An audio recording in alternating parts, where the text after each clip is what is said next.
Баршаңызға сәлем достар. Бүгін сіздермен созылмалы әрі жұмсақ пицца пісіретін боламыз.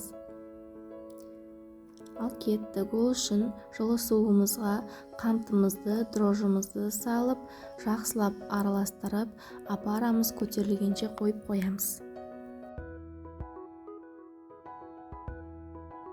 Апарамыз көтерілген соң оны үлкенде ыдысқа ауыстырып, тұзымызды, сұйық майымызды қосып араластырып, ұн салып, өте жұмсақ қамыр илейтін боламыз.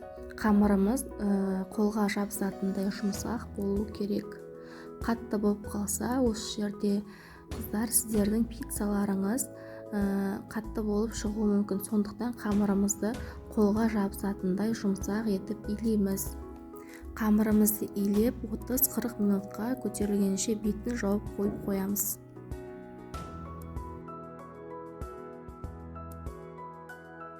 Сол арада салмасын турап дайындап аламыз. Пиццаның бетіне қоятын салмасына мен шұжық, сыр, қызанақ және болгар бұрышын қостым. Болгар бұрышы маған өте қатты ұнайды. Пиццаның бетіне қоссаңыздар ерекше дәм береді. Болгар бұрышымен ұсақтап турап алдым, балдар жеуіне ыңғайлы болсын деп. Барлығын алдын ала турап дайындап аламыз.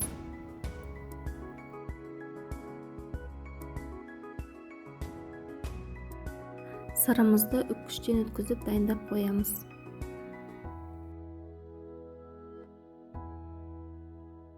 Қамырдың бетіне жағатын соусқа кетчупқа майонез екеуін араластырып, бір ыдысқа салып араластырып қоямыз.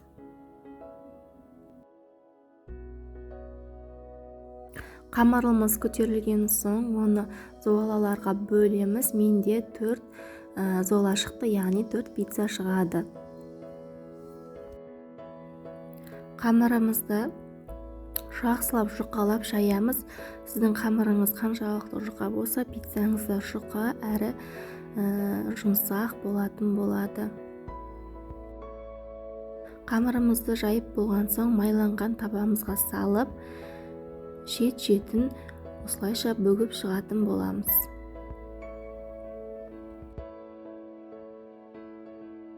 Содан соң жаңағы дайындаған соусымызды пиццамыздың бетіне жағып, жақсылап біркелкетіп жағып шығамыз. Сырымызды себеміз. Үстінен шұжық, қызанағымызды, болгар бұрышын салып, қызып тұрған 250-300 градус пешке жібереміз. Осы жерде қыздар, пиццаларыңыз қатты қызарып піспеу керек. Қатты қызарып кетсе, пиццаларыңыз қатты болып қалады. Шеті ақ болып тұруы керек осылай. Өте жұмсақ әрі нәзік болып шығады. Жасап көріңіздер, жасауға кеңес беремін. Видеоларым ұнаса каналыма тіркеліп, қоңырау белгісін басып, лайк басып тіркеліп кетіңіздер. Назарларыңызға рахмет. Сіздермен болған Анаргүл.